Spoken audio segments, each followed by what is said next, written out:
cek. Assalamualaikum warahmatullahi wabarakatuh. Salam sejahtera untuk kita semua.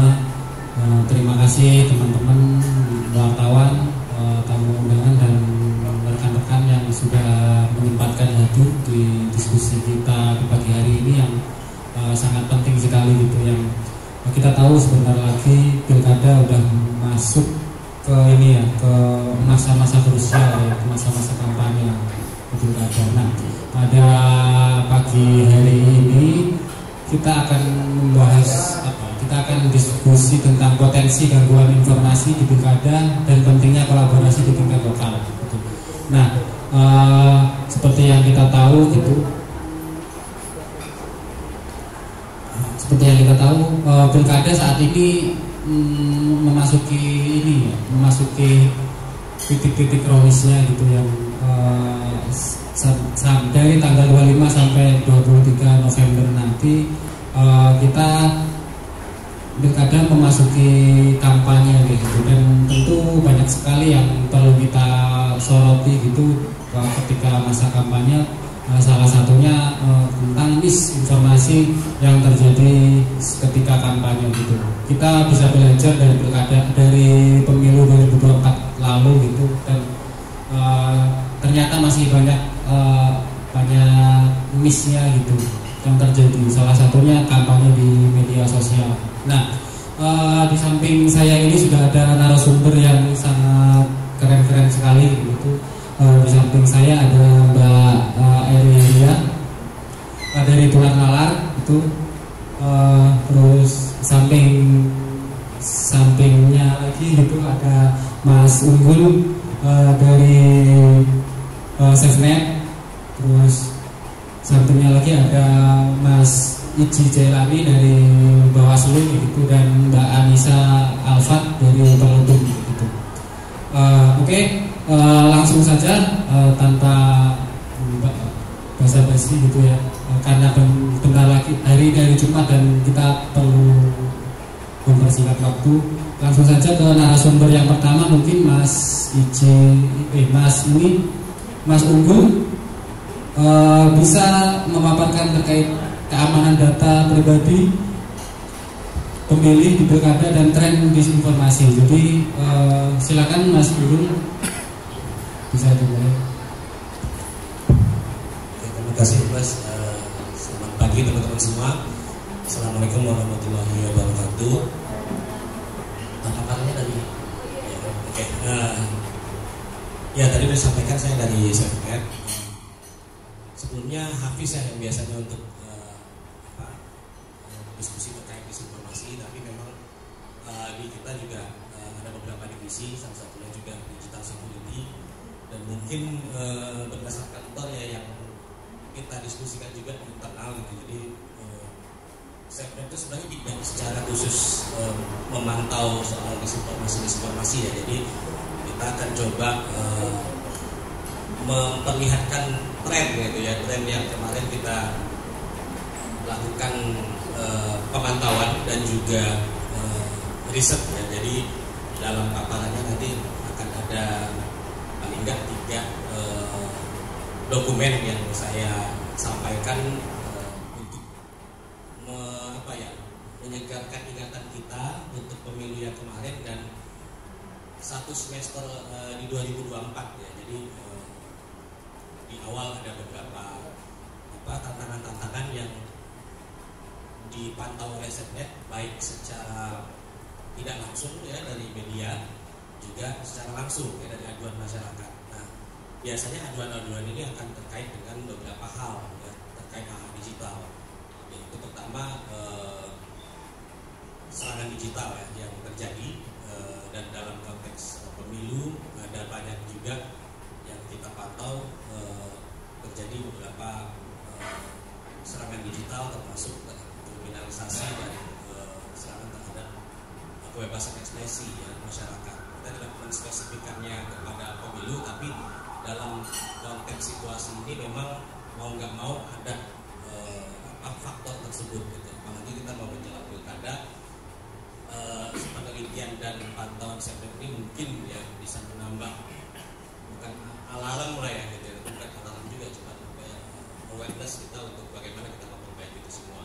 Dan mungkin akan detailnya mungkin Mbak Ferry nanti akan lebih ke tempat malam bagaimana data-datanya, terus dari Bawaslu juga dan saya kita memberikan semacam data-data bagaimana pantauan kami gitu. Mungkin next.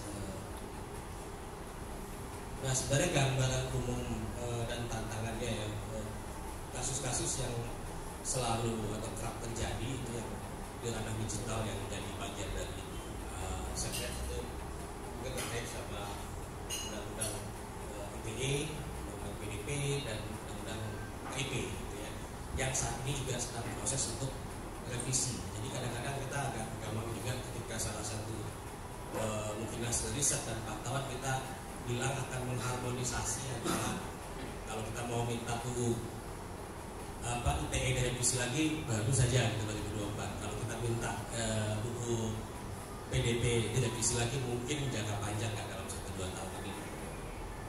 Dan ternyata ketika kita bilang oh ini harmonisasi dengan buku KIP, sekarang mau direvisi gitu. Sebenarnya sudah beberapa kali ya membahas ini dan melihat kemana gitu arahnya undang-undang KIP ini, dan pasti akan ada pengaruhnya terhadap kebebasan ekspresi kita gitu. Karena kalau KIP ini terkait informasi yang publik yang kita mungkin meminta informasi seperti apa dari pemerintah gitu ya. Nah, ada banyak case juga yang menarik gitu ya, termasuk kalau kita bicara pemilu, Pilpres kemarin ada pernyataan Prabowo misalkan bahwa data Kemhan itu rahasia gitu ya. Yang sebelumnya gampang sekali kita download, setelah hari itu nggak bisa gitu, karena alasannya datanya rahasia. Nah, itu yang mungkin berpengaruh terhadap tata kelola ya, soal demokrasi digital secara umum. Nah kemudian kalau bicara soal pemilu ya memang ada undang-undangnya juga tentang pemilu, terus ada juga penyelenggara pemilunya ya, KPU, ada Bawaslu, ada juga KPP. Dan kalau bicara data ya kita lihat data-data berdasarkan dari data pendudukan misalkan yang secara prinsip dia tidak boleh dibagi gitu ya, dan dibagi di Dukcapil kepada KPU dan KPU tidak membagi. Ini gambaran-gambaran ya, nanti saya masuk ke data-data yang kami next. Nah, pengelolaan data pribadi ini sebenarnya tidak hanya dari sistem gitu ya, karena ketika petugas data di rumah-rumah juga mendata, itu juga ada bawa kertas dan segala macam, itu sebenarnya data pribadi juga yang harus dijaga gitu ya. Tapi memang secara prakteknya gitu ya, menjaga data yang fisik itu misalkan lebih bisa dipantau ya, karena misalnya gitu ada kertas suara misalkan dibawa di suatu desa ternyata dicegat atau apa, mungkin ada warga desa yang bisa memvideokan, memviralkan misalkan. Tapi kalau data-data pribadi yang di dalam sistem informasinya KPU misalkan, nah kita nggak bisa secara belak-belakan tahu pada saat itu terjadi kebocoran data atau pada saat itu ada entitas di luar yang masuk ya, yang mencoba untuk mengambil data-data tersebut misalnya gitu ya, untuk awam ya, terkecuali ada satpamnya yang menjaga gitu. Dan ini salah satu poin penting juga nanti yang perlu kita waspadai.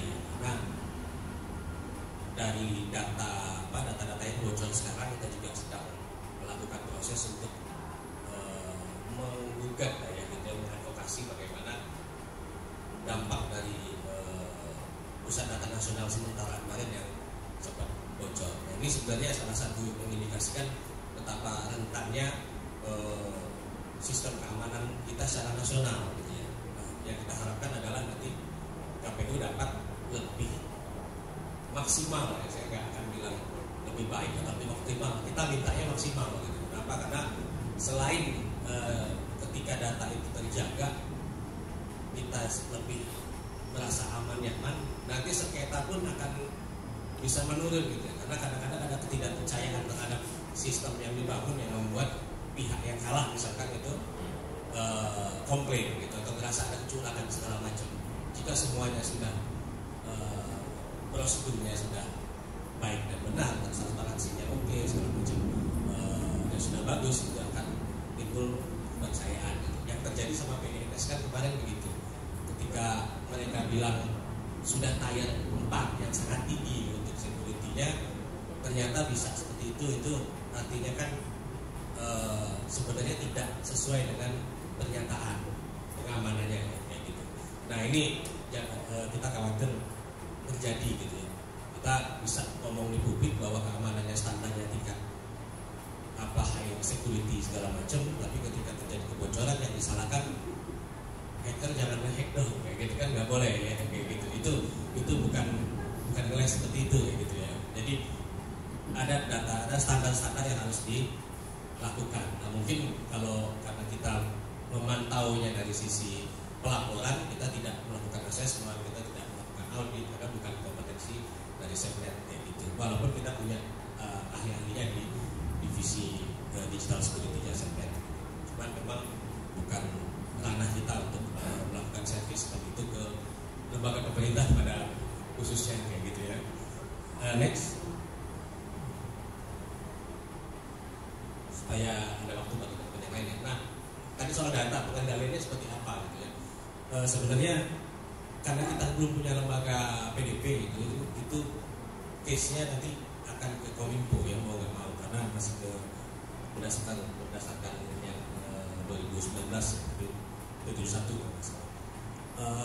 Yang apa yang harus dijaga? Pertama ya kan database-nya pemilih gitu ya. Walaupun kita kalau ngomongin keamanan data tidak hanya itu, misalkan tadi ada KTP, ada NIK, ada alamat ya, alamat tempat tinggal, itu kan juga data pribadi yang sebenarnya harus dijaga. Dalam konteks nanti pilkada, kita mungkin bisa bertanya ke teman-teman lebih detailnya seperti apa secara operasional ya gitu. Karena yang saya lakukan adalah melihat yang di pemilu kemarin, karena kita dari memantau di situ. Dan untuk yang ke pilkada, teman-teman saya juga bagian dari koalisi ya, koalisi damai gitu ya, koalisi melawan disinformasi dan disinformasi. Jadi mungkin kita lebih banyak belajar ke teman-teman koalisi sebenarnya dalam hal ini. Terus next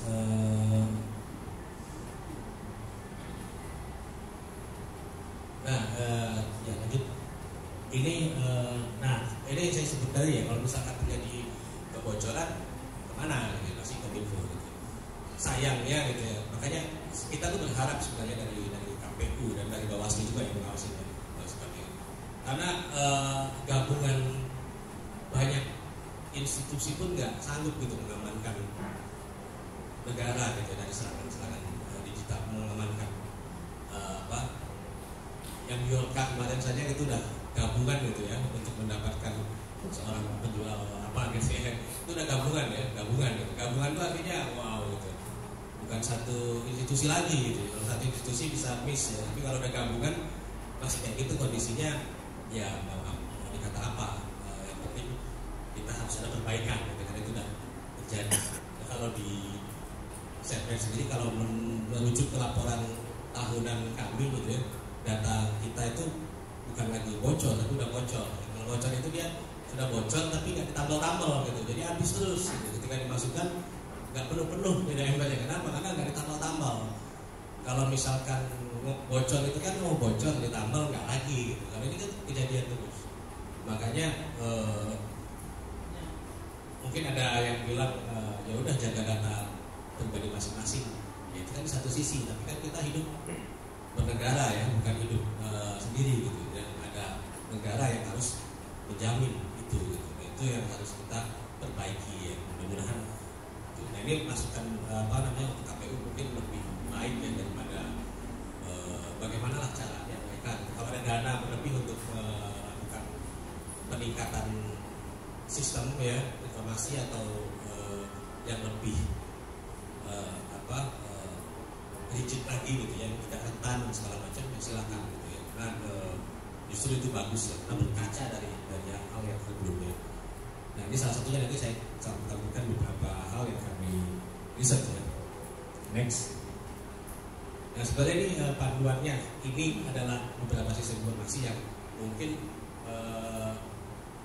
karena banyak ya, jadi satu bocor misalkan bisa saja terjadi gitu dari satu sistem gitu ya. Kalau ditaruh di tempat yang sama bisa banyak gitu. Saya kurang tahu dari sisi bagaimana pengaturan aksesnya, bagaimana keamanannya gitu. Tapi di beberapa ini pasti akan saling terkoneksi database-nya. Dia pasti berdiri sendiri gitu ya. Ada sistem pencalonan, sipol bahkan gitu. Nah ini kayak bahas secara langsung sebagai informasi untuk kita bicara datanya ada di mana, data pemilih itu ada di mana, adanya di sini gitu kan. Jadi yang dulunya apa? Yang dulu di sini gitu.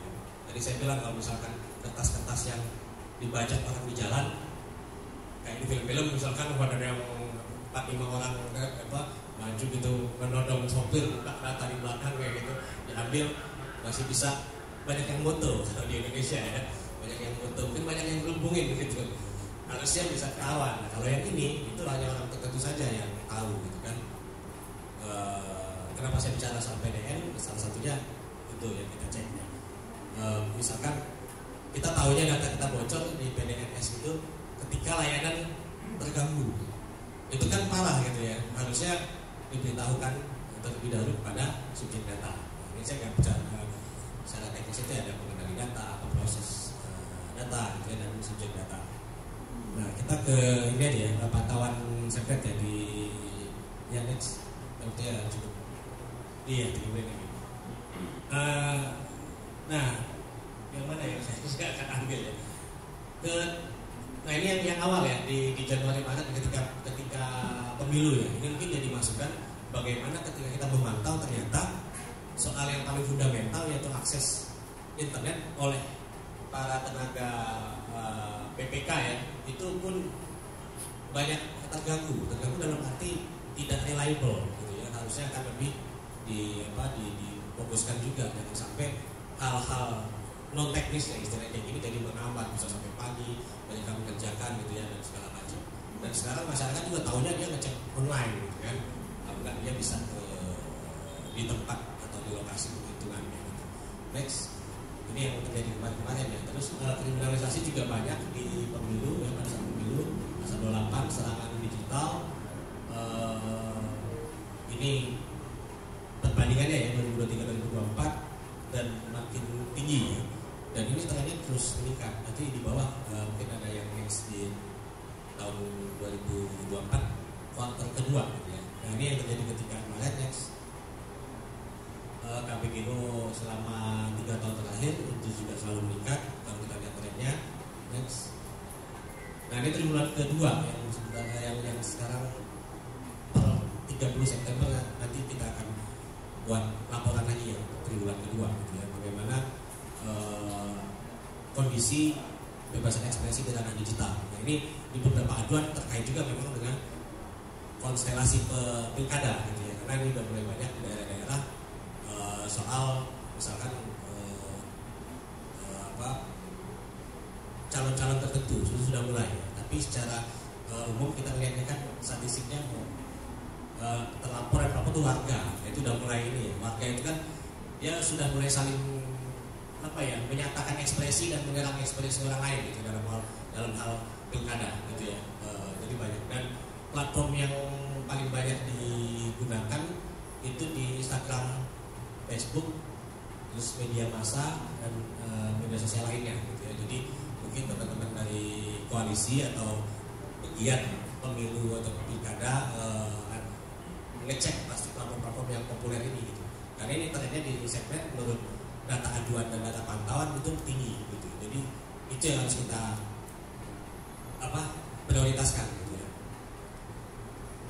Lihat di sebelah kanan itu ada personal ya. Personal itu saya bilang udah mulai ke arah ekspresi personal. Kalau dulu mungkin pelayanan publik seperti apa, nah personal ini akan sangat berpengaruh ke tadi ekspresi untuk calon kepala daerah misalkan. Next. Nah ini terakhir ya, dalam pilpres ini kita ada riset. Next lagi biar datanya ini saya tampilkan. Kita riset kepada kelompok ini ya, ujaran kebencian terhadap kelompok marginal, kelompok rentan gitu ya. Salah satunya mungkin next di bawah perempuan ya. Perempuan misalkan waktu dulu itu calon legislatif perempuan itu seringkali disasar untuk ujaran kebencian, ya, bisa apa dan segala macam gitu, nggak layak, dan lebih baik di rumah segala macam. Nah itu harus menjadi alarm kita juga ya untuk bagaimana nanti golongan-golongan ini bisa dapat melaksanakan hak konstitusionalnya dengan baik gitu ya. Nanti next. Ya ini statistiknya ya, stigmatisasi ya yang paling tinggi gitu, dan kemudian juga ajakan ya terhadap kekerasan gitu. Next. Nah yang terakhir, jadi perannya apa aja? Ada peran platform ya, di penelitian ini. Nanti nggak bisa saya jelaskan lebih banyak karena terkait waktu juga. Jadi akuntabilitas platform juga. So far kalau menurut dari catatan kita seperti ini. Next. Itu tabelnya, tapi paling next lagi ini kebencian yang kita tangkap di media sosial pada saat pemilu, distribusi platformnya. Nah di sini Facebook paling banyak ya, tapi trennya ini kan awal tahun ya, ini akhir tahun sampai awal tahun itu Facebook, tapi tren yang di tadi itu Instagram ketika ini, artinya biasanya kan Instagram anak muda yang lebih banyak pakai. Nah berarti nanti ketika kita mau memilih pilkada lebih banyak mesti mengedukasi anak muda tadi. Next. Lanjut. Ini saya jelaskan tadi. Nah ini terakhir ya, satu, memastikan keamanan digital sistem informasi pemilu yang ada dalam upaya lebih maksimal. Saya bilang tadi kita nggak terima lagi kata optimal. Optimal kan secara ini ya, yang penting optimal lah gitu dengan sumber daya yang ada, tapi harus maksimal. Gitu. Kenapa? Karena ini bukan event yang rutin gitu ya. Ini event besar dan diselenggarakan juga di negara yang sangat luas gitu ya. Jadi kita punya banyak tantangan ya terkait kondisi geografis, demografis juga, kondisi literasi digital juga.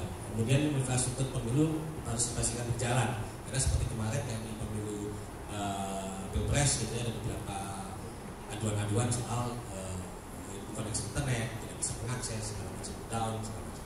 Kemudian meningkatkan perlindungan data pemilih ya, yang menjadikan hasil pilkada tadi saya bilang dapat diterima dengan kita tidak hanya berdampak bahwa data pemilih itu aman, tapi juga akan mengantisipasi dampak lanjutan yang ketidakpuasan atau komplain, karena kan di daerah kan masing-masing ya, relawan tiap orang pun tiap kandidat juga banyak gitu, dan secara konstelasi politik sangat beragam, ada yang satu partai satu pasangan, ada yang harus koalisi, ada yang independen gitu ya.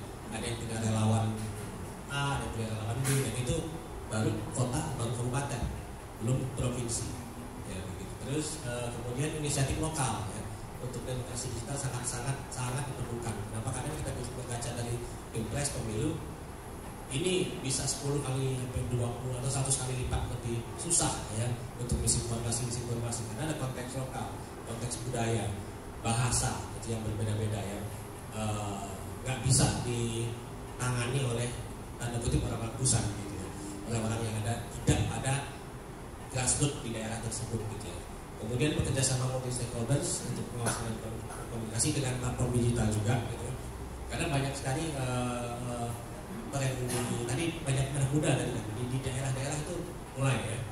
Nah disitulah kenapa ada dua poin terakhir, yaitu edukasi pemilih ya dalam konteks literasi digital pemilu, termasuk mengenai voter suppression dan mewaspadai potensi ya. Ini dari hasil beberapa diskusi dan kawan-kawan juga buzzer yang bersifat lokal dan mereka partisan gitu. Jadi kita harus mengedukasi sebenarnya do and don't-nya seperti apa. Karena ini ya ibaratnya warga desa atau ini ketemu stream of income yang lumayan gitu. Sama kayak tukang spanduk ketika zaman pemilu itu pasti penghasilannya berkali-kali lipat. Zaman dulu kan seperti itu. Mulai banyak lemburnya, mulai nambah orang segala macam karena ada demand. Nah di sini juga ada demand. Mungkin politisi-politisi lokal itu akan membuat grup-grup komunitas-komunitas atau apa, dan mereka harus diedukasi. Kalau si partai politik atau pejabat publik atau politisinya, kalau saya ya urusan sekian lah mengedukasi gitu ya, karena biarin aja gitu. Nanti kalau melanggar atau apa kita kejar. Tapi kalau masyarakat, mereka nggak salah, mereka nggak tahu biasanya, mereka nggak tahu. Ketika kita harus mengedukasi lebih banyak gitu ya. Apalagi udah ketemu uang, ketemu ini mulai membuat masukan-masukan segala macam, dan ini berpotensi benturan dan berpotensi disinformasi gitu ya. Dan di daerah mungkin ada apa namanya tadi faktor culture kan, ada yang keras, ada yang kelompok-kelompok yang bisa melakukan segala cara tanpa memikirkan esok hari akibatnya apa kayak gitu ya. Jadi itu banyak terjadi di daerah dan ini harus kita diskusi. Itu mungkin Mas ya dari saya, mungkin dilanjutkan lebih detail dari Mbak Heri dan atau terima kasih. Assalamualaikum warahmatullahi wabarakatuh. Terima kasih Mas Unggul, pemaparannya sangat luar biasa begitu. Bagaimana ternyata data pribadi kita nggak cukup bagus dilindungi sama pemerintah gitu. Masih banyak hal yang perlu diperbaiki. Nah, selanjutnya kita ke Mbak Heri dulu dari Mavindo gitu, yang dari Tulang Nalar ya, yang akan membahas lebih dalam mengenai temuan disinformasi dan potensi gangguan informasi di Pilkada 2024 kepada Mbak Heri. Waktu dan tempat bisa 15 menit ya Mbak ya.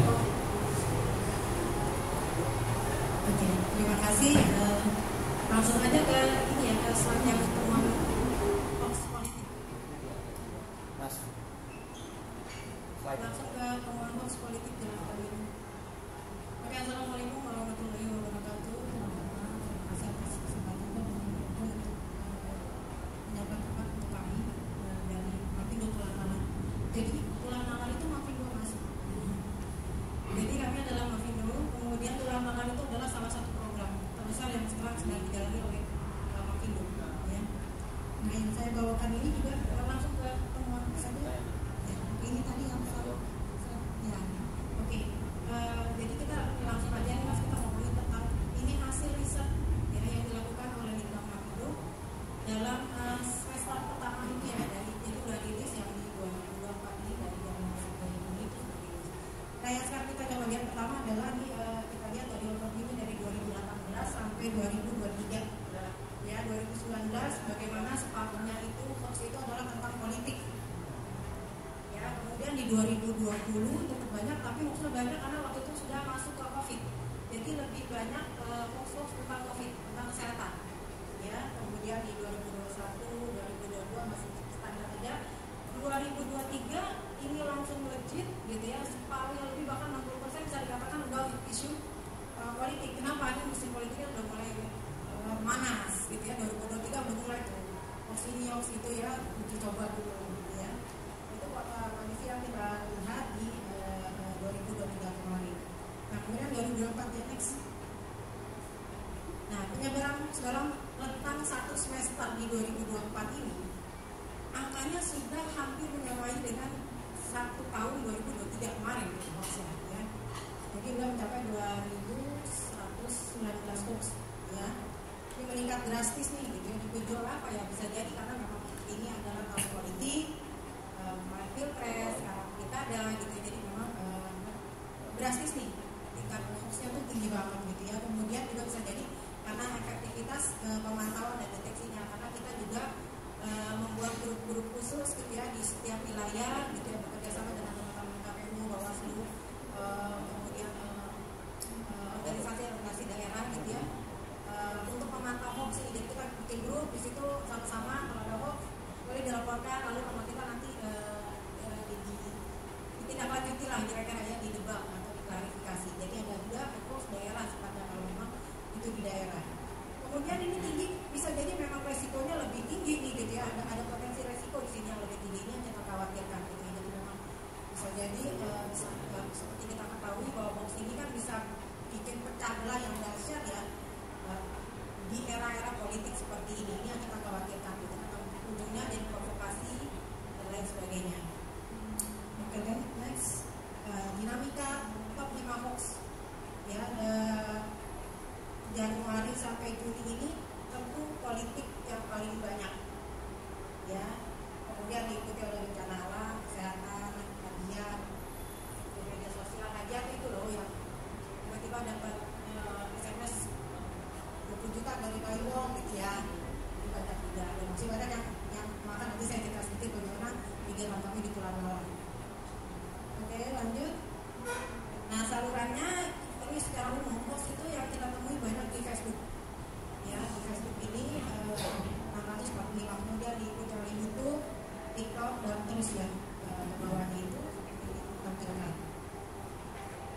Mungkin juga karena kita juga lebih aktif ya di Facebook ya.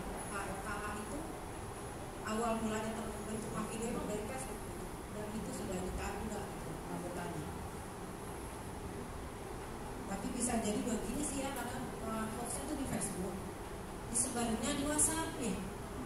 Jadi kita ngeklik ke Facebook, terus dikutip, ditaruh di TikTok gitu. Jadi ngegulung kayak gitu, situ-situ gitu ya. Jadi hoax kan seperti itu, orang kadang menyebarkan hoax itu nggak semata-mata mereka memang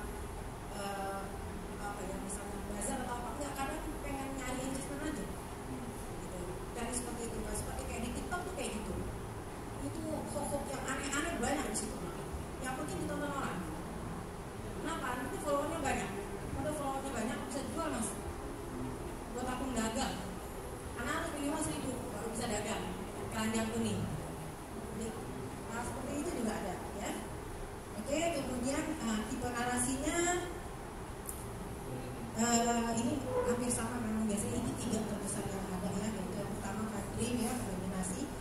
Hoax seringkali dirancang untuk memberikan harapan palsu ya. Tadi ya, tiba-tiba hoaxnya tentang penipuan dapat hadiah tapi ditipu gitu ya. Atau kalau misalnya musik politik sekarang tiba-tiba ada apa ya, hoax tentang kalau Jakarta misalnya kemarin ya, ini pilkada yang ngomong Anies jadi diusung oleh PKB gitu. Anak-anak abah senang gitu kan, karena kemarin kan nggak jadi, wah dan itu disebarkan misalnya. Hal itu tuh sangat-sangat mudah sekali untuk menyebar.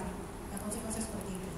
Kemudian penyulutan sentimen negatif ya, di sini jadi ini udah banyak banget ya, jadi menjelekkan kandidat, perorangan, partai politik. Nah itu juga laku banget ya, dikonsumsi oleh masyarakat hoax seperti ini. Kemudian ujungnya adalah penebaran ketakutan. Nah ini yang juga mengkhawatirkan, yang ujungnya bisa menjadi memprovokasi pada akhirnya ya. Oke, kemudian intensitas hoax pemilu pertahapannya ya, ini itu ya, pra pemilu, hari pemilihan umumnya, pasca pemilu. Kalau karena hari pemilunya cuma 1 hari ya, jadi sedikit gitu ya, nggak banyak dibandingkan dengan yang pra dan sesudahnya. Oke, kemudian target identitasnya tentu yang paling banyak adalah kita temukan para kandidat ya. Jadi kemarin waktu pilpres ya calonnya, jadi calon presiden, wakil presiden. Nah kalau sekarang calon wali kotanya, calon gubernurnya, nah itu sudah mulai tuh ya, bahkan di lokal-lokal juga sudah banyak. Kemudian pemerintah pusat ya, yang dianggap misalnya ini main dan lain sebagainya. Nah itu banyak sekali ya, isu-isu seperti itu. Kemudian tentu saja pelaksana, nah itu KPU udah paling kena lah gitu ya, paling sering kena, dianggap misalnya memihak dan lain sebagainya. Dan kemudian ada yang lain-lainnya. Lanjut, proses pemilihan yang paling banyak diangkat yaitu tentang kampanye ya, tiga proses paling besar ya, kampanye, sengketa pemilu dan penghitungan suara. Biasanya waktunya seperti itu ya, berputar di hal-hal seperti itu. Kemudian pemilu secara umum itu macam-macam berarti ya, tentang surat suara, tentang yang umum lah ya, ada sekitar 29,6%. Kemudian perubahan fokus di akhir periode. Nah ini lebih kepada nanti pokoknya untuk mempengaruhi publik gitu, agar tidak percaya dengan hasil dari pemilu ya, legitimasi pemerintah lah ya, atau pemerintahan yang terpilih gitu ya, seperti itu tujuannya. Saluran penyebaran hoax pemilu. Nah kalau tadi banyak di Facebook, kalau hoax secara umum, kalau yang tentang pemilu banyaknya di TikTok. Jadi memang ada satu pergeseran di mana masyarakat kita ini senang dengan yang bersifat visual gitu. Jadi langsung video, jadi tempel pakai bikin ya, pakai kartu, pakai kartu atau segala macam. Jadi satu informasi hoax yang ditampilkan dan sangat trending banget di TikTok itu ya. Kalau di TikTok tuh gemes banget gitu. Kayak gini aja percaya gitu misalnya gitu kan ya. Misalnya tiba-tiba dulu yang ramai adalah Jokowi pidato pakai bahasa Cina.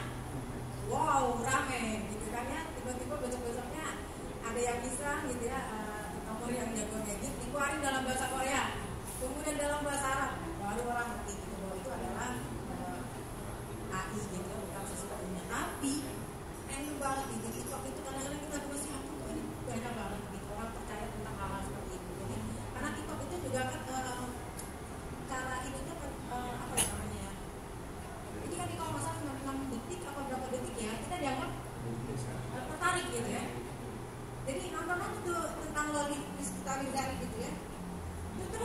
gituan terus sampai enak kita gitu ya, loh kok ginian semua isinya, karena itu gitu ya, apa namanya, algoritmanya seperti itu gitu ya. Jadi kita harus bikin konten terus gitu, baru berhenti gitu. Kalau enggak terus-terusan gitu. Oke.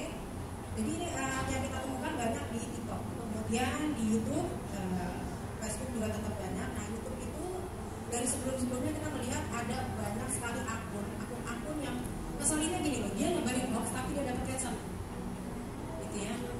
Misalnya ada nih, saya pikir kok, jadi kita pernah nemuin ada sekitar 86 ya, itu belum lama tuh kita mengamati 86 akun mirip-mirip, sepertinya ininya sama ya, yang megang sama gitu ya, adminnya sama, jadi bombastis judul-judulnya, misalnya innalillahi, semua tuh judulnya innalillahi Prabowo meninggal dunia.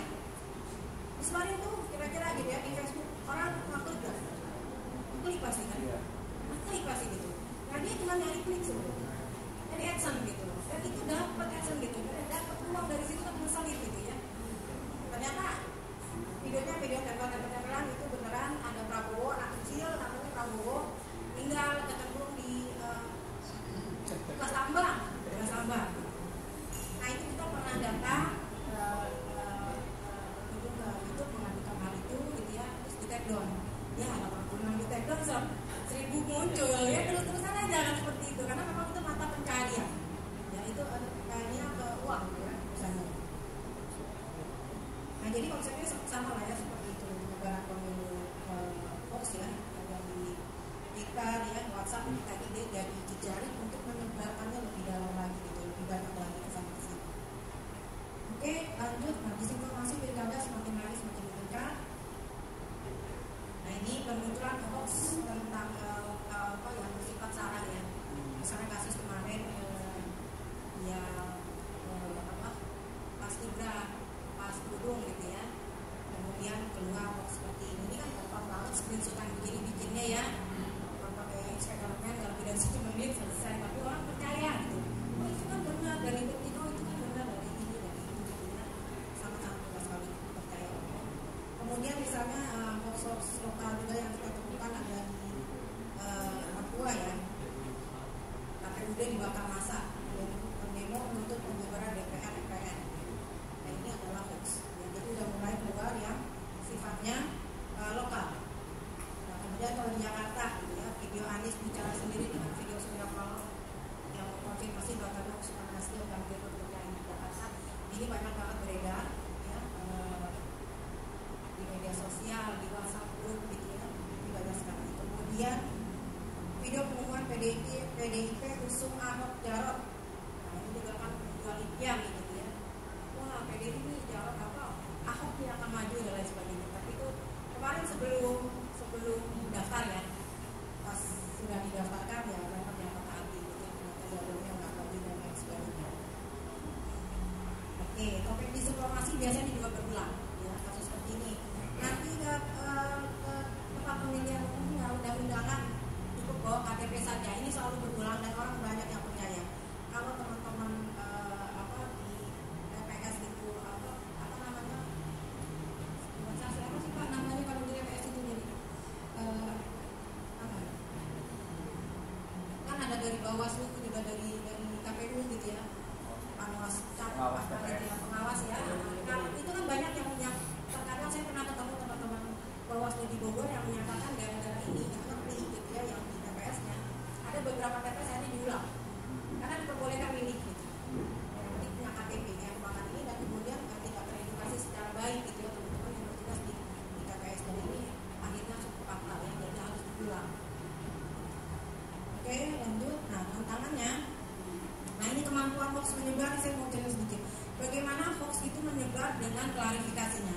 Jadi kalau ada satu hoax menyebar, ya, itu dalam 24 jam dia udah masuk ke level 10. Ya, 10 hari kemudian dia udah masuk ke level 19. Tapi klarifikasinya untuk mencapai level 10 saja perlu waktu 20 hari. Dan stop sampai di situ. Ini tantangannya. Jadi nggak heran ya, lambe-lambean di Instagram itu follow-nya makin banyak. Karena memang masyarakat kita masih senang yang seperti itu. Jadi ketika tahu klarifikasinya bahwa itu adalah hoax, walaupun dia waktu itu menyebarkan, gitu. Jadi berat banget gitu ya, bikinnya udah capek gitu ya, teman-teman fact checker itu ya, tapi yang nyebarin hanya sedikit gitu. Ini salah satu contoh bagaimana menyebarkan hoax dan klarifikasinya. Ini kasus ketika ini KPU diserang hacker ya waktu itu gitu ya. Itu lihat di situ ada 14.000 orang membagikan dan hanya 746 yang membagikan klarifikasinya. Sedih banget kan? Jadi seperti ini. Jadi kita tuh fact checker kalah terus sama pembuat hoax untuk menyebarkannya ini. Dan ini tentu menjadi tantangan kita. Oke, lanjut.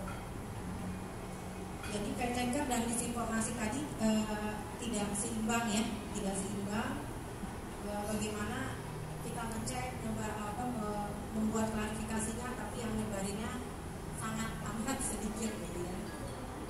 Kemudian ya ini yang tadi saya ceritakan, ini tokoh-tokoh yang pernah aku kita sempat mengajukan ini gitu ya. Jadi untuk pembuatan konten disinformasi juga, jadi mereka dapat uang, kita dapat capek kerjanya gitu, tapi mereka yang dapat uang dalam menyebarkan itu, jadi sangat-sangat limpah. Nah ini feedback yang belum masih ini tapi masih yang dari belumnya ya.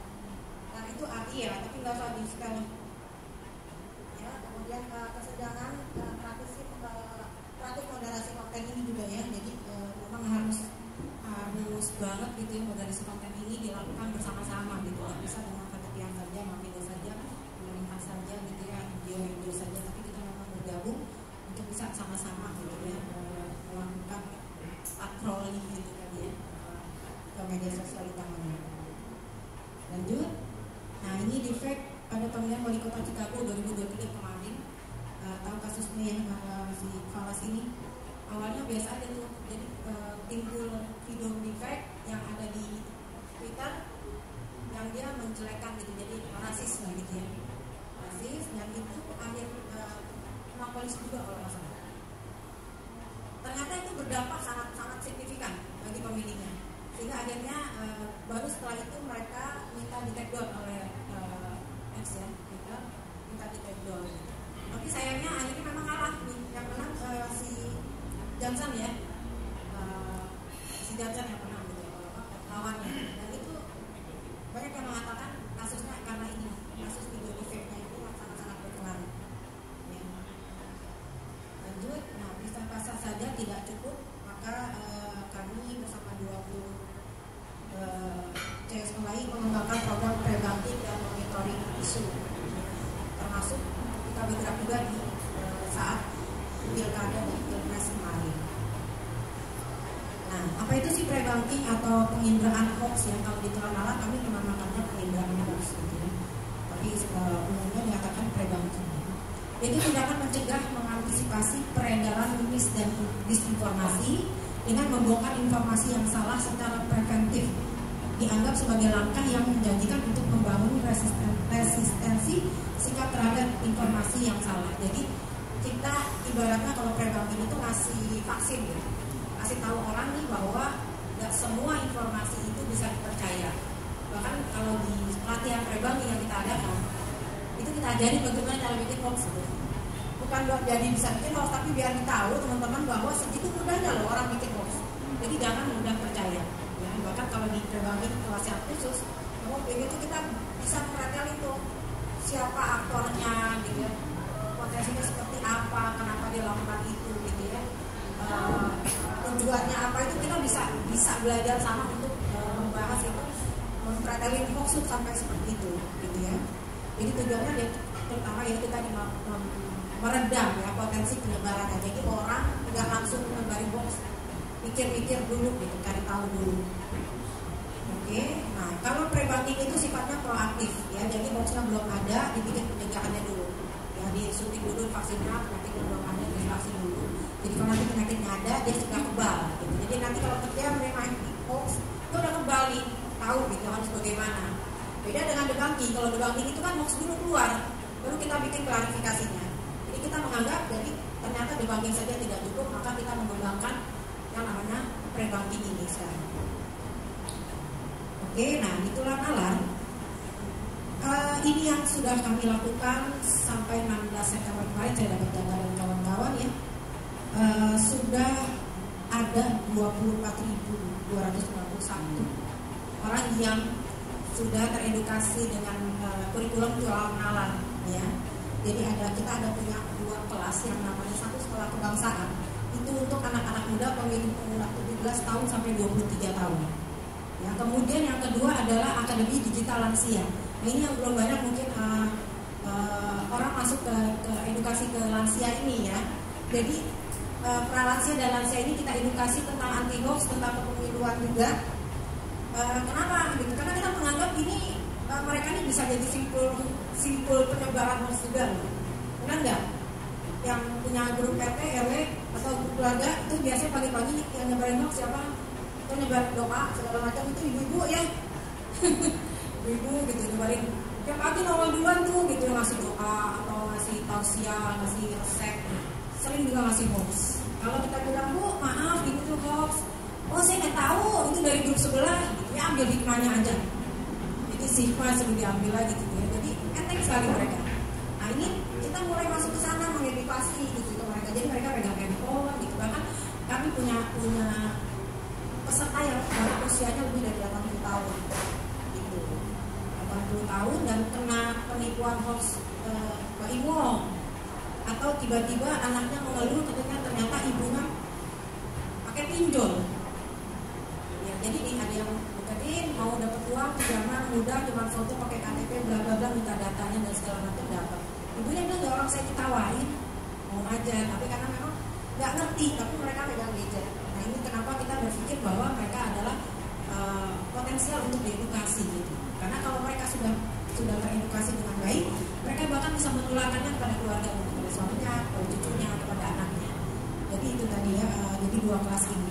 Target kita adalah 40.000 anak muda dan 10.000 lansia untuk di tulang anak 3.0 ini yang sudah kita jalankan sejak Agustus 2023 sampai 2024 ini. Ya. Nah ini jadi ini kemarin satu contoh kita mengadakan di Jakarta di SMA 77 ya.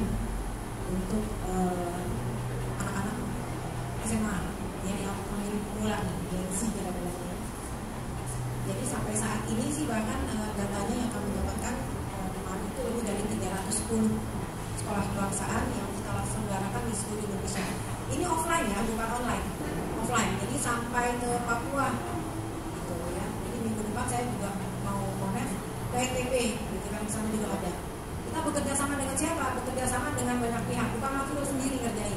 Walaupun kita punya di 45 kota di Indonesia, tapi nggak sanggup kalau kita sampai 500 kelas gitu. Jadi kita bekerja sama dengan teman-teman yang organisasi yang cukup besar yang punya kaki tangan sampai ke pelosok Indonesia seperti GP Ansor, AMI, ya, Kepemudaan Katolik, kemudian Nasyatul Aisyah, gitu. Jadi pemuda mahasiswa Muhammadiyah, jadi yang itu kita rekrut.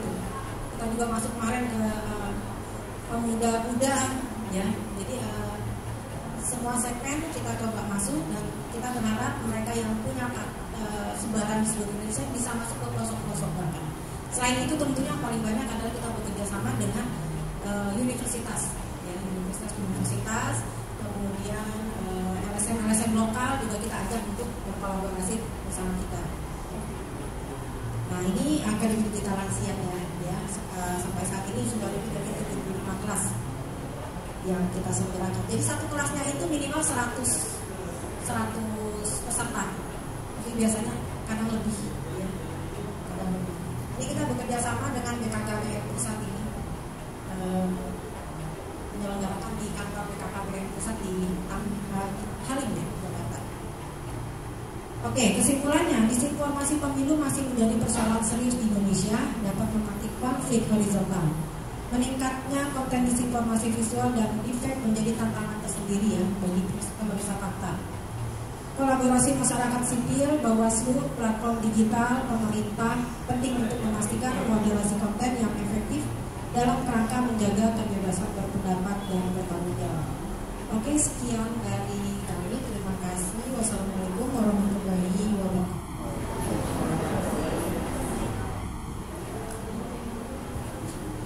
kasih Mbak Eri, pemaparan yang luar biasa gitu. Dari pemaparan tadi kita tahu bahwa ternyata hoax politik sangat tinggi dibanding yang lain. Nah, terlebih tadi hoax pilkada itu punya tantangan tersendiri. Ya, ini dia sifatnya lokal, jadi nggak bisa tingkat pusat menjangkau hoax lokal. Nah, selanjutnya sebagai informasi gitu ya, Perludem, terus Mavindo dan Safnet dan lain-lain gitu, dan organisasi masyarakat sipil lain itu punya tergabung dalam koalisi lawan disinformasi. Nah, koalisi lawan disinformasi ini ya juga mengupayakan kolaborasi di tingkat lokal kayak gitu bersama AJI, Mavindo dan lain-lain kayak gitu untuk mengedukasi dan ini hoax khususnya hoax pemilu gitu. Nah, selanjutnya Mbak Anissa ini dari Perludem dan beliau juga tergabung dalam koalisi lawan disinformasi ya. Nah, kemarin selamat siang Mbak Anissa. Siang Mas Adi. Nah, mungkin bisa diceritain Pak, dalam konteks Pilkada 2024 apa dampak bahaya dari disinformasi yang beredar? Kan kemarin udah banyak riset dulu ya. Baik, terima kasih Mas Ajit, terima kasih teman-teman yang sudah hadir hari ini. Terima kasih juga para narasumber yang telah meluangkan waktunya untuk diskusi pada hari ini. Jadi mungkin sebelum jauh ke sana terkait dampaknya, tadi juga telah disebutkan ya oleh Mas Putu bagaimana kemudian data pribadi yang masih belum dilaksanakan gitu, dijalankan keamanannya secara penuh oleh penyelenggara pemilu ataupun pemerintah gitu ya, belum ada jaminan seperti itu. Dan terlebih nantinya dengar-dengar si rekap gitu ya bakalan dipakai lagi gitu ya, mungkin itu yang kemudian akan menjadi yang harus di highlight begitu oleh kita sebagai organisasi masyarakat sipil dan juga masyarakat secara umum, bagaimana kemudian kita bisa menggunakan Sirekap, bisa mengakses gitu datanya dari mulai pengunggahan hingga nanti akses datanya seperti apa seperti itu. Dan juga tadi sudah dipaparkan juga oleh Mbak Eri ya terkait bagaimana tren hoax gitu ya dari bulan ke bulan. Mungkin tadi yang di highlight adalah 1 semester pertama di tahun ini gitu ya, yang mana memang hoax politik memang menjadi hoax yang paling tinggi gitu ya Mbak Eri ya, seperti itu. Dan untuk dampaknya sendiri ya, disinformasi ini bisa kemudian mengganggu gitu ya Mas Ajit ya, mengganggu untuk melakukan pemilihan gitu, apalagi kalau misalkan disinformasi ini kemudian menyerang beberapa tahapan pemilu gitu, atau di sini konteksnya pilkada, yang bisa mengakibatkan hilangnya hak pilih seseorang. Bagaimana kemudian hilangnya hak pilih seseorang ini terjadi karena hoax ini kemudian dibagi menjadi beberapa bagian. Yang pertama menyerang pemilih gitu ya Mas Ajit.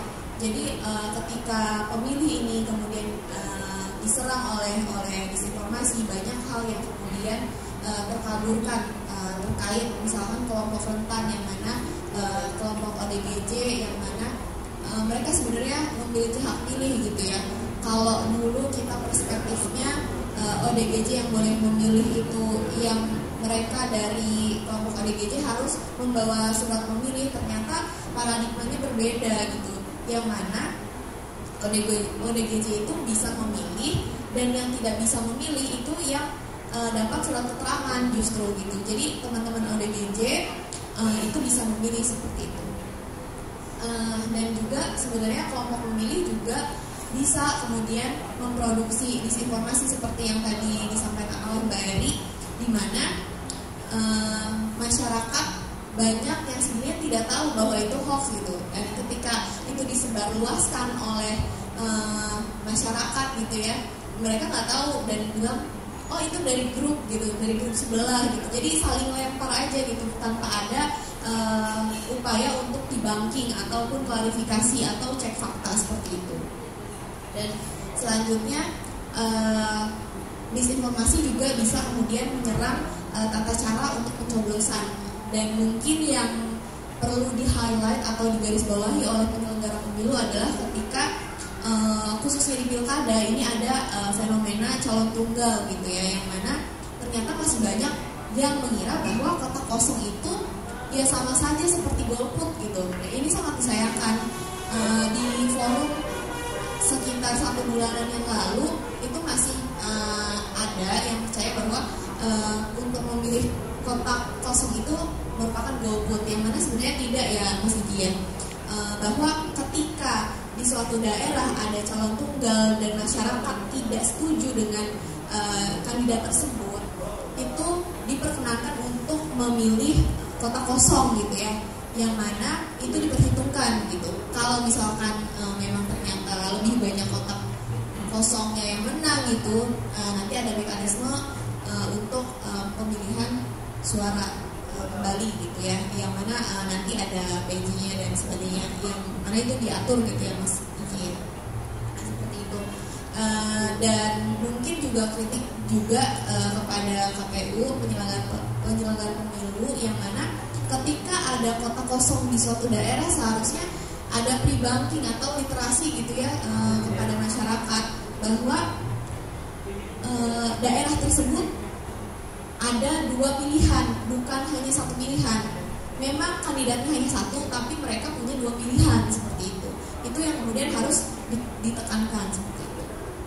Dan selanjutnya terkait persyaratan memilih, yang mungkin juga tadi sudah disinggung oleh narasumber sebelumnya, bahwa banyak sekali persyaratan memilih yang kemudian masih menjadi apa ya, tugas atau PR gitu ya bagi penyelenggara pemilu terkait sosialisasi syarat memilih. Kita nggak bisa pakai IKTP doang gitu ya ke TPS gitu.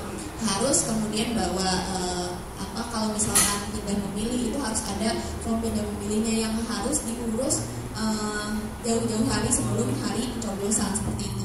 Itu mungkin yang kemudian kalau misalkan tidak terinformasi dengan baik kepada masyarakat, nantinya akan menghilangkan hak pilih seseorang seperti itu. Yang mana kehilangan satu hak pilih saja itu juga berpengaruh terhadap demokrasi di Indonesia seperti itu. Dan selanjutnya dari penyelenggara pemilu juga saya kira perlu ada proaktif gitu ya untuk kemudian melakukan pre-banking ataupun literasi kepada masyarakat seperti itu.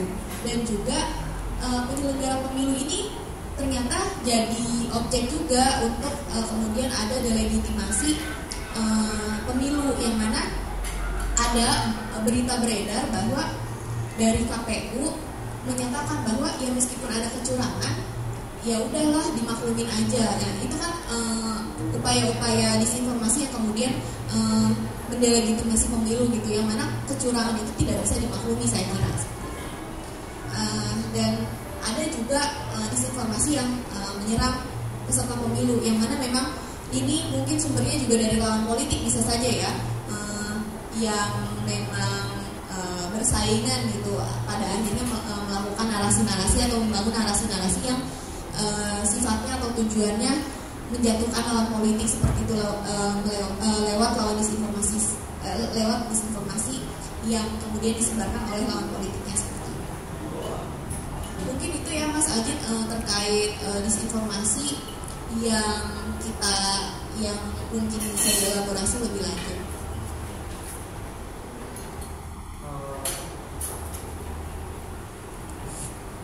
Terima kasih Mbak Nisa.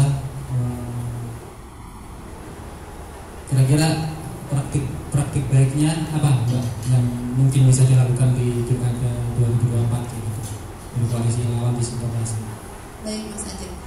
Ya, jadi kalau di pemilu 2024 kemarin Perludem menginisiasi koalisi lawan disinformasi, yang mana koalisi lawan disinformasi ini terdiri dari 19 organisasi masyarakat sipil Di dalamnya ada Perludem, CFTS, CSIS, Mafindo, Safenet, dan teman-teman lainnya.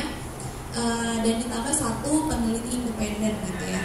Nah, melalui koalisi lawan disinformasi ini ada kemudian praktik-praktik ataupun kerja-kerja yang dilakukan oleh koalisi, yang mana diantaranya edukasi kepada pemilih gitu ya, untuk kemudian tidak gampang terkena hoax gitu ya. Selanjutnya ada pre-banking dan di-banking, yang mana di sana juga teman-teman Mafindo memang melakukan kerja-kerja seperti itu ya Mbak Eri ya.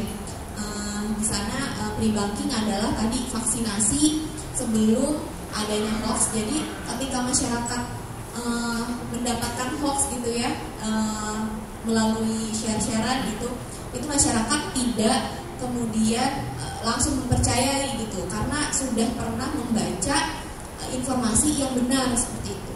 Selanjutnya ada di banking, yang mana di banking merupakan proses klarifikasi ataupun cek fakta gitu ya, yang dilakukan oleh teman-teman masyarakat sipil. Di sini ada tim cek fakta dari Mafindo misalnya seperti itu, dan teman-teman media juga saya kira memiliki tim cek faktanya sendiri seperti itu. Selanjutnya ada moderasi konten, yang mana dilakukan oleh teman-teman masyarakat sipil, dan juga sebenarnya dari teman-teman masyarakat sipil ini bekerja sama dengan platform sosial media, yang mana di sana ada kanal-kanal yang diberikan gitu ya, kanal-kanal khusus yang diberikan oleh platform sosial media di sana untuk melakukan reporting gitu ya, jalur spesial gitu ya, kalau bisa dibahasakan gitu ya. Jadi ketika organisasi masyarakat sipil ataupun trusted partner dari platform media sosial melakukan reporting, itu kemudian akan direspon oleh platform media sosial apakah konten tersebut mengandung disinformasi dan apa selanjutnya yang dilakukan, misalkan take down kontennya atau bahkan bisa men-take down profilnya gitu atau akunnya gitu, ketika ternyata akunnya memang tempat penyebaran hoax seperti itu. Dan selanjutnya juga di koalisi lawan disinformasi kami sering juga melakukan diskusi-diskusi ataupun juga bertemu dengan platform media sosial dan juga penyelenggara pemilu untuk kemudian merumuskan bagaimana nih apa yang kemudian bisa dilakukan oleh kolaborasi antara koalisi masyarakat sipil lawan disinformasi dan juga platform sosial media dan pemerintah untuk kemudian bekerja sama melawan disinformasi. Karena saya kira kalau misalkan kita berjalan sendiri-sendiri akan lebih berat gitu ya untuk melawan disinformasi seperti itu. Dan juga teman-teman Perludem melakukan pelatihan pemantauan kepada mahasiswa di daerah-daerah yang harapannya nantinya akan bisa berkontribusi untuk mengurangi hoax-hoax yang beredar. Jadi mereka bisa berperan aktif gitu ya untuk melakukan reporting dan juga melakukan edukasi politik gitu, yang mana teman-teman mahasiswa kenapa dipilih karena mereka dinilai lebih melek digital gitu ya Mas Ajit. Jadi upaya-upaya untuk kemudian melakukan cross checking dan juga skeptismenya lebih tinggi gitu ya, saya rasa untuk tidak mudah mempercayai berita-berita hoax ataupun berita-berita clickbait gitu ya, seperti itu. Jadi memang ada upaya-upaya dari koalisi lawan disinformasi untuk kemudian melakukan pencegahan dan penanggulangan disinformasi seperti itu. Terima kasih Mbak Anissa, sangat mencerahkan sekali gitu. Selanjutnya yang terakhir ini kalau Mas Iji Jelani itu dari Perludem, mungkin Mas Iji bisa dari Bawaslu, sorry dari Bawaslu, Mas Iji dari Bawaslu yang akan memaparkan ini ya bagaimana regulasi kampanye Pilkada 2024 dan khususnya mungkin ini ya Mas ya regulasi kampanye di media sosial gitu. Sebenarnya gimana sih gitu, karena kampanye di media sosial ini kayak nggak pernah tersentuh gitu. Silakan Mas Iji. Baik, terima kasih Mas Ajin. Assalamualaikum warahmatullahi wabarakatuh. Salam sejahtera bagi kita semua, swastiastu, namo buddhaya, salam kebajikan. Yang terhormat Ibu Pak Narasumber dan Mbak Anissa, terima kasih undangannya, dan teman-teman Perludem. Mas Unggul dari Seknet, Mbak Eri dari Tularna dan Mapindo dan semua hadirin yang hadir di sini. Jadi kalau saya ikut diskusi sini rasanya merasa diskusi di rumah sendiri, karena baik Seknet, Perludem, Mapindo itu satu keluarga dalam koalisi lawan hoax juga. Jadi di Bawaslu juga ada grup, salah satunya adalah koalisi masyarakat sipil lawan misinformasi. Seperti sambil Mbak Anissa ada koalisi lawan, koalisi damai juga, Perludem juga masuk, Mapindo juga. Lalu ada stakeholder dari pemerintah, dari BSSN dan Kominfo dan platform media sosial, ada Google, TikTok dan Meta. Dan ini bagian dari upaya-upaya kita untuk melakukan penanganan maupun pencegahan hoax.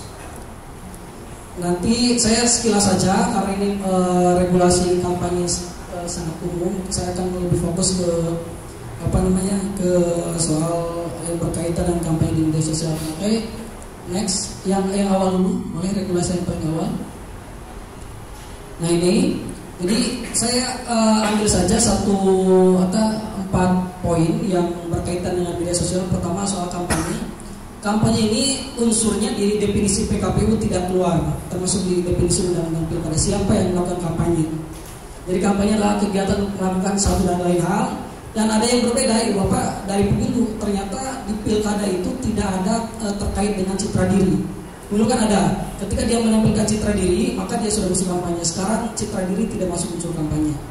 Yang kedua, pelaku kampanye memang di definisinya tidak muncul, tapi di batang tubuhnya di pasal 6 itu ada pelaku kampanye, yaitu parpol atau gabungan atau paslon, gabungan parpol, kemudian tim kampanye, relawan dan atau pihak lain yang ditunjuk.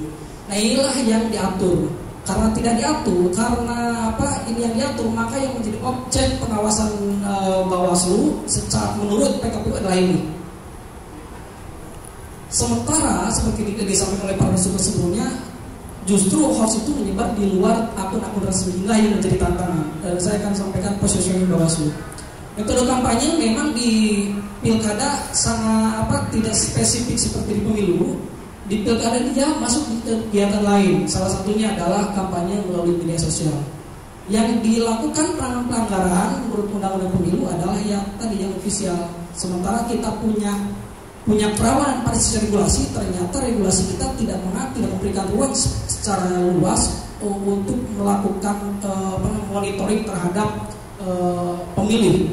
Kan di tahapan yang lain yang jadi objek pengawasan itu atau yang dilakukan pelanggaran adalah terhadap penyelenggara, peserta maupun pemilih, terutama pemilih di hari pemungutan suara.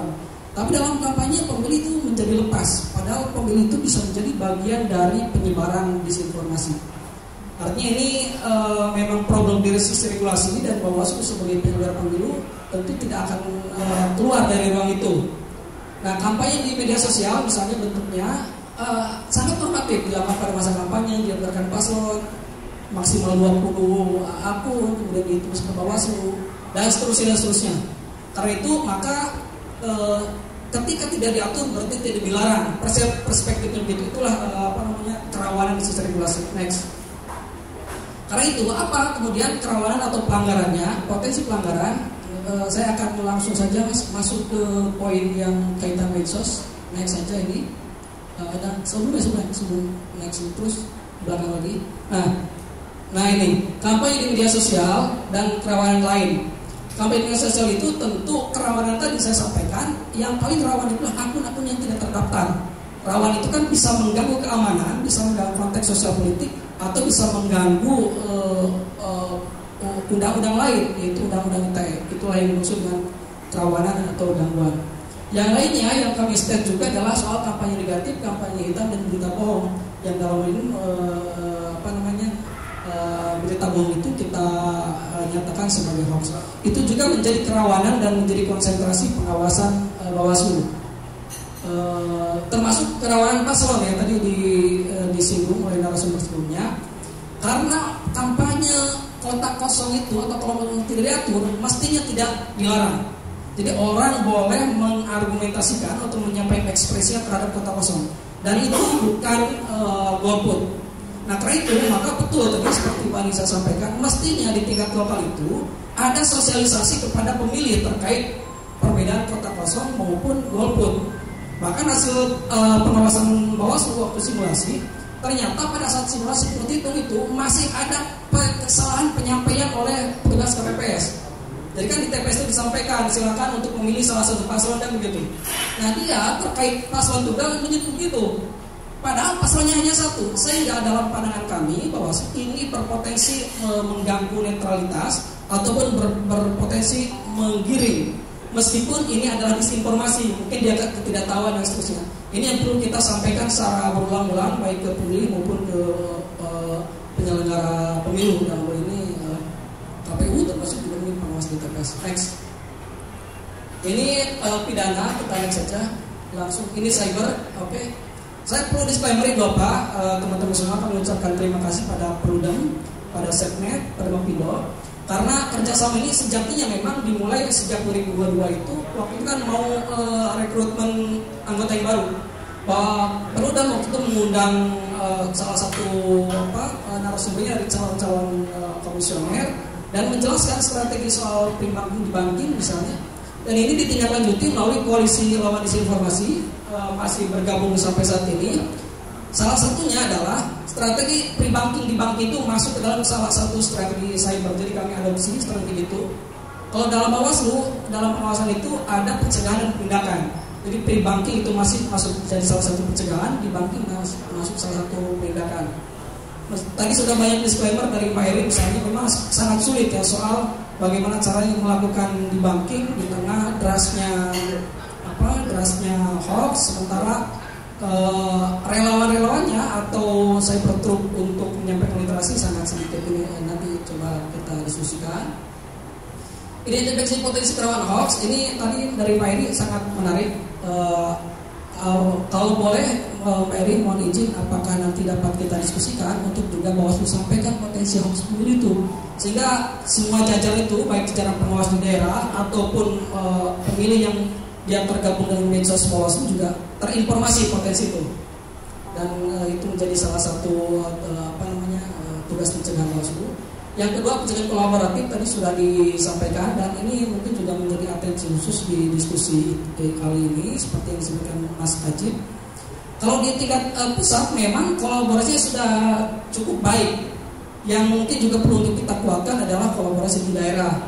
Jadi saya juga waktu pertemuan dengan Mas Cek sampaikan, sekiranya ada pembagian peran di daerah-daerah mungkin juga dapat dilakukan kolaborasi.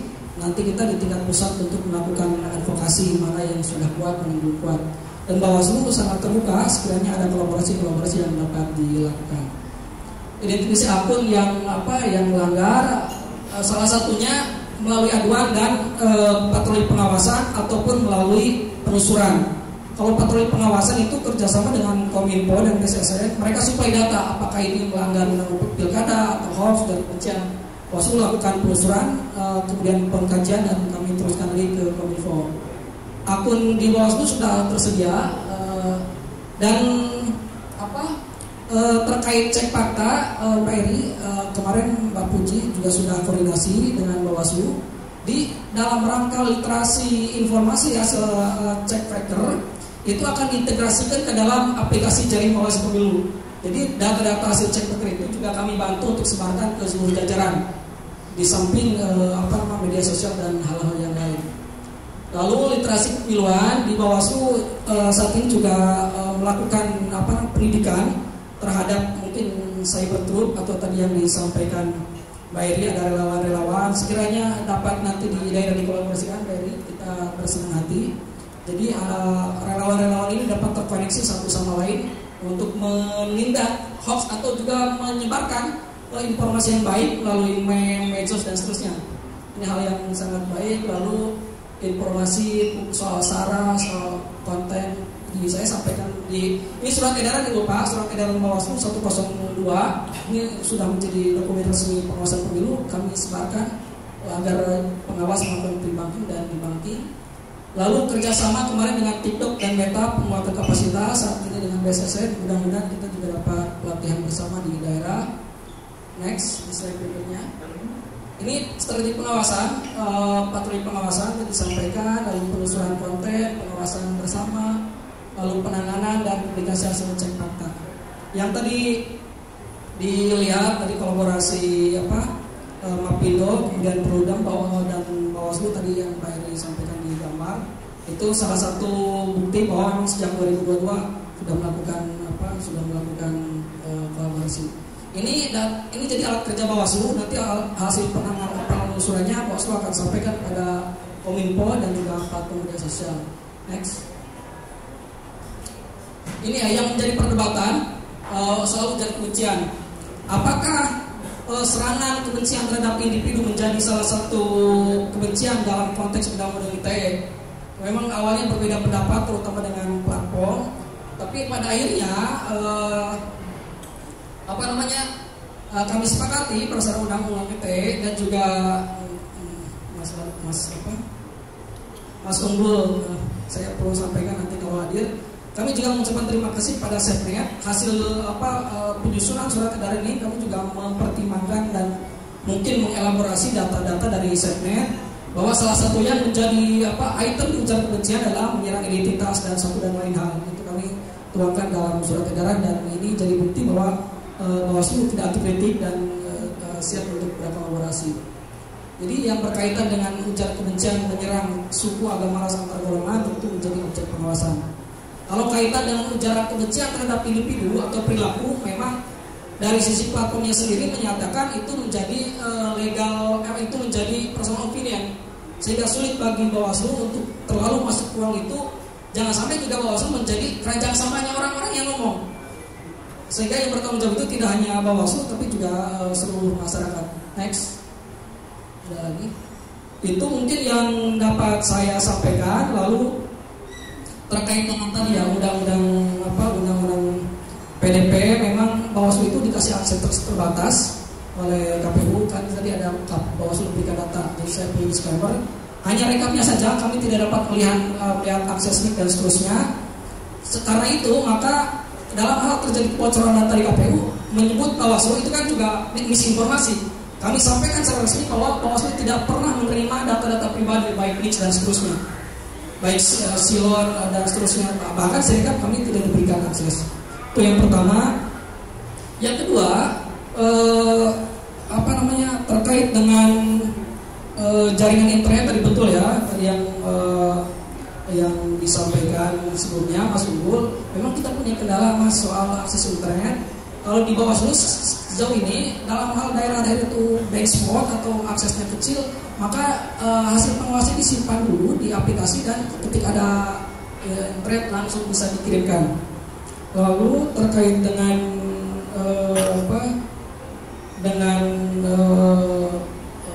pre-banking, di-banking, itu saya sangat menyepakati forum ini dan mudah-mudahan ini jadi awal yang baik untuk kita berkolaborasi lebih lanjut. Terima kasih. Assalamualaikum warahmatullahi wabarakatuh. Waalaikumsalam. Terima kasih Mas Ici, pemaparan yang mencerahkan. Mungkin untuk mempersingkat waktu gitu, selanjutnya kita memasuki sesi tanya jawab bagi teman-teman yang ingin bertanya, dipersilakan. Ya.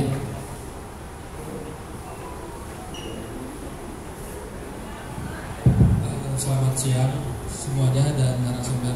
Mungkin lebih spesifik ke Mas ini ya, Ici ya, terkait ini sih aku membahas tentang terkait tata kelolanya platform. Karena aku masih bingung nih, kalau yang kemarin itu kan, kalau yang pemilu kemarin itu kan adanya periksa data, terus ada platform-platform mirroring lainnya lah. Nah, untuk pilkada besok ini itu tuh tahapannya tuh bagaimana? Terus untuk terkait polisinya tuh gimana? Apakah ada standar atau parameter tertentu yang pakai platform ini gitu? Soalnya kan kalau saya lihat itu sejauh ini tuh masih platform oriented dan tata kelolanya masih jauh.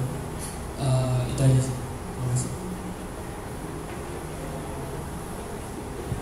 Ada pertanyaan lagi?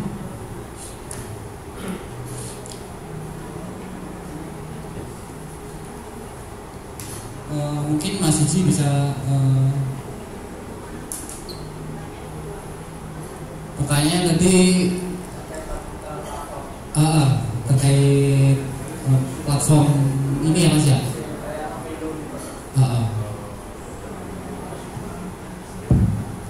Baik, mudah-mudahan saya tidak salah menangkap yang mau nanti diluruskan kalau saya kurang pas menjawab. Terkait dengan preferensi Bawaslu terhadap platform, Bawaslu telah kerjasama dengan semua platform, baik itu X ataupun Meta ataupun Google dan juga TikTok. Sampai saat ini 4 yang bekerjasama ini juga terjadi di pemilu. Memang untuk X karena dia kalau tidak salah tidak punya base-nya di Jakarta, di Indonesia, jadi agak cukup kesulitan. Mudah-mudahan ini saya mau luruskan sekaligus informasi. Tapi sejauh ini yang intens itu Meta, Google dan TikTok. Nah, terkait dengan penanganan kontennya dan ke platform mana itu disampaikan.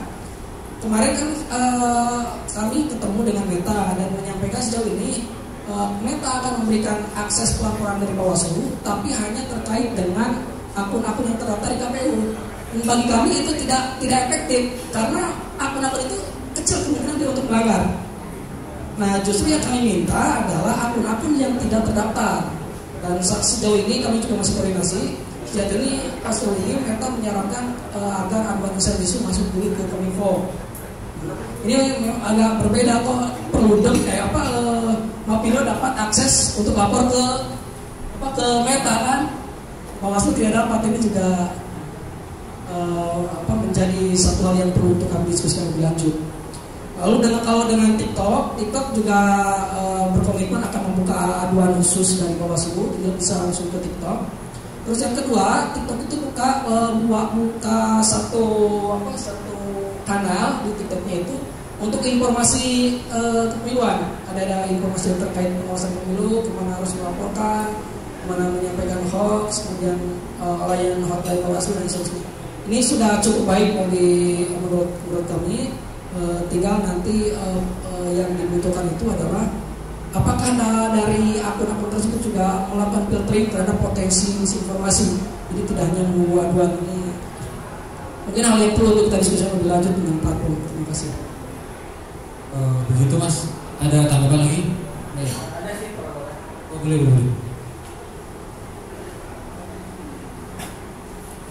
Singkat aja terkait ini Mas, kan kalau konten itu ada yang ilegal dan berbahaya, ada legal tapi dikatakan berbahaya.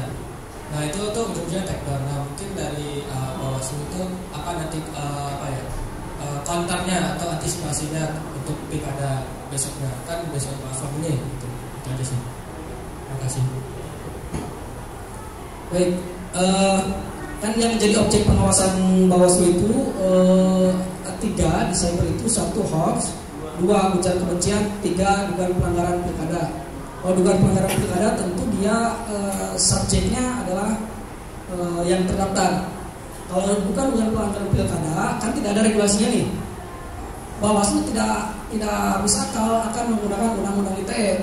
Kan di undang-undang ITE ini dijelaskan soal hoax dan ujaran kebencian.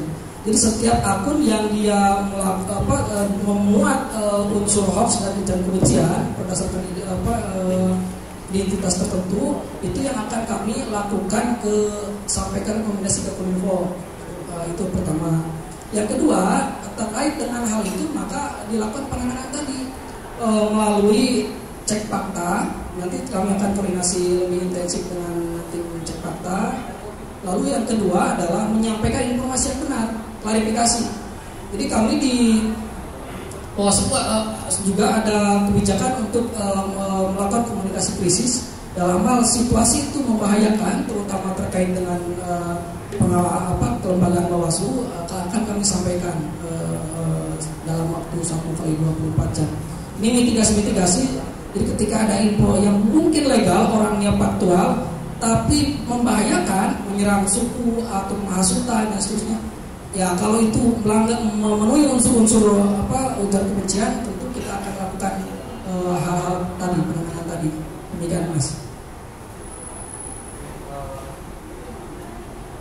Terima kasih Mas Uci.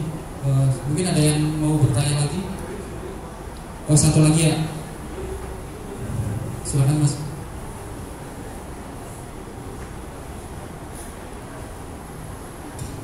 Bismillahirrahmanirrahim. Bismillahirrahmanirrahim. Assalamualaikum warahmatullahi wabarakatuh. Para narasumber yang saya hormati, selamat siang. Mohon izin bertanya terkait kampanye.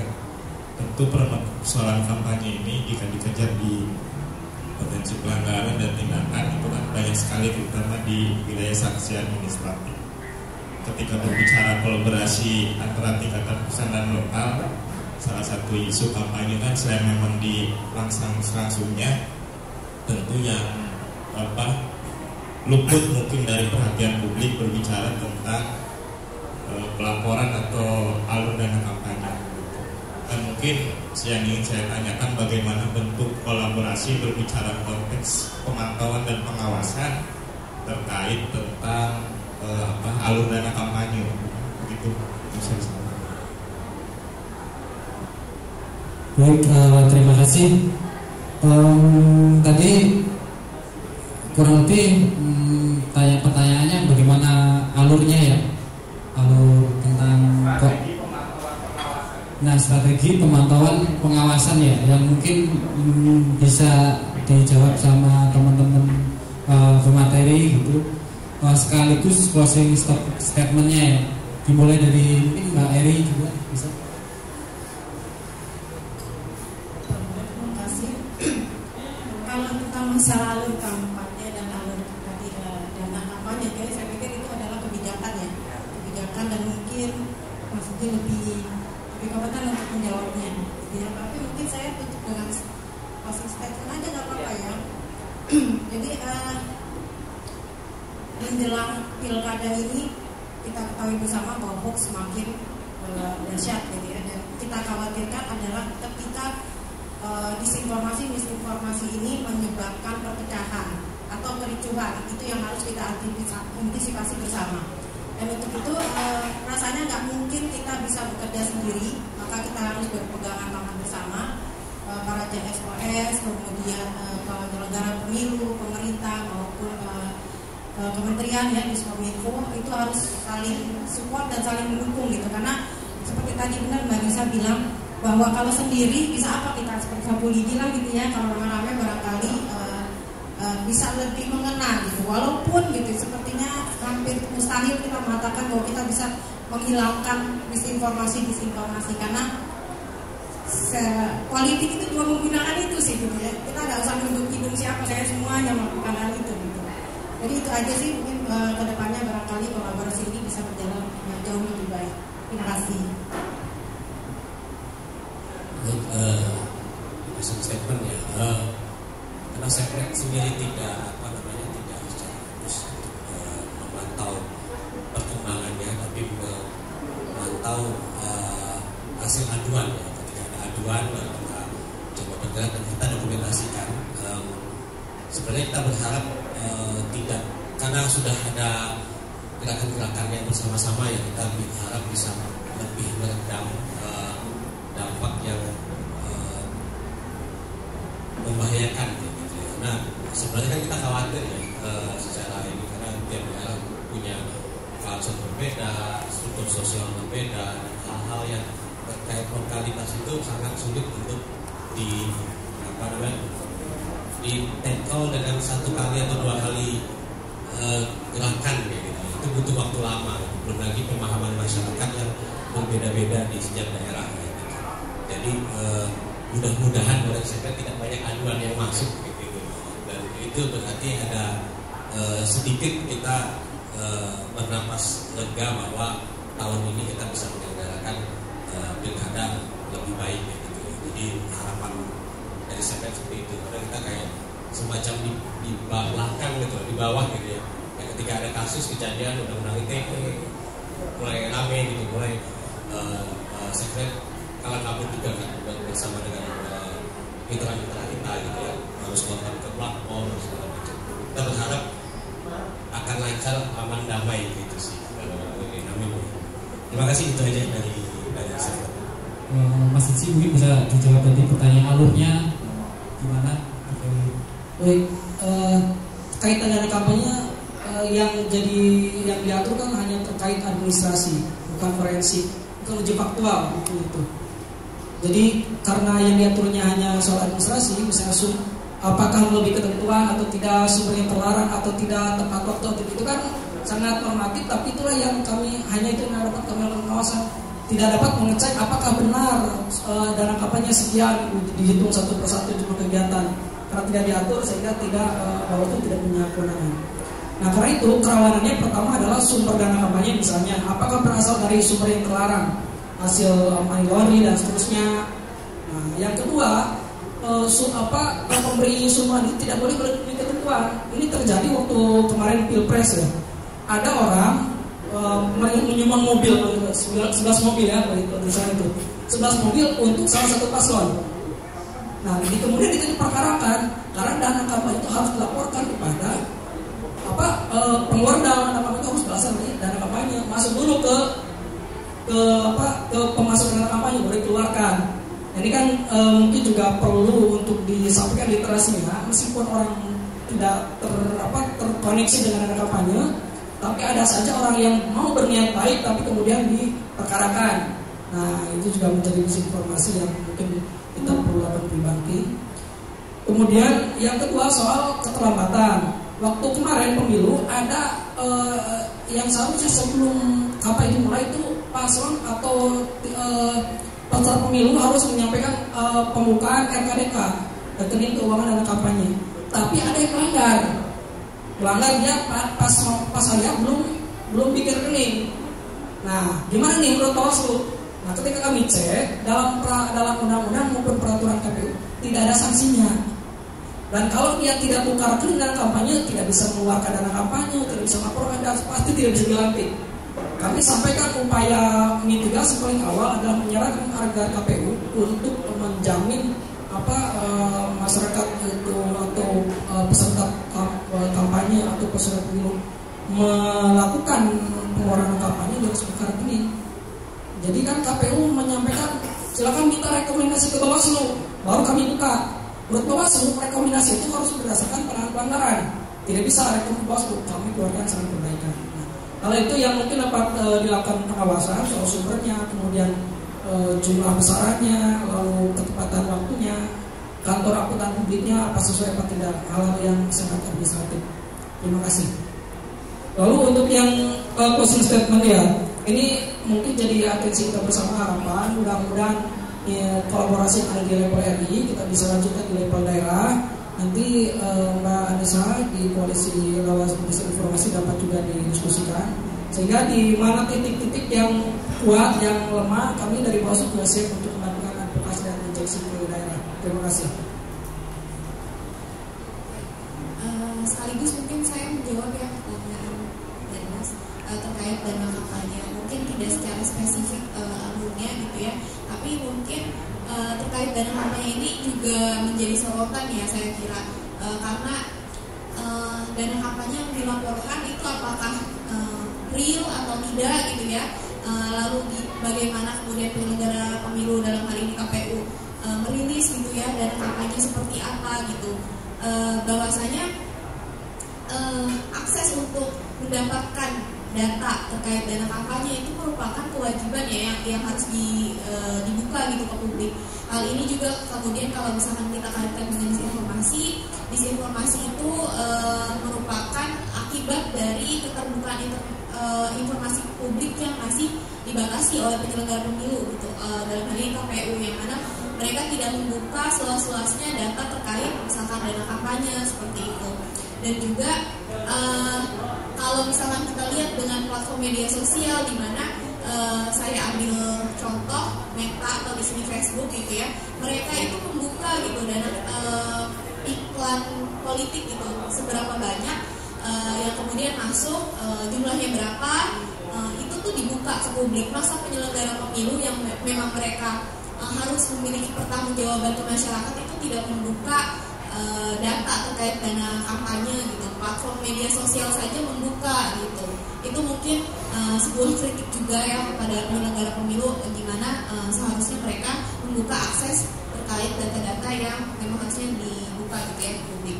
Dan mungkin dari saya sebagai penutup ya, kolaborasi seperti koalisi lawan disinformasi atau juga nanti ada koalisi damai gitu ya, itu kemudian bisa direplikasi di level daerah untuk kemudian melawan disinformasi, yang mana kalau di daerah isunya memang isu-isu lokal yang mana memang sangat dekat dengan masyarakat sehingga lebih emosional gitu ya, untuk kemudian menyebabkan perpecahan, polarisasi itu sangat potensinya sangat tinggi seperti itu. Jadi saya kira bagi teman-teman koalisi lawan disinformasi nantinya yang kemudian punya jejaring di level daerah seperti Mafindo ada di 45 daerah seperti itu, dan juga AJI mungkin ya, itu bisa berkolaborasi membuat suatu koalisi di daerah untuk kemudian melakukan pencegahan dan penanggulangan lawan disinformasi seperti itu. Mas Adi, terima kasih.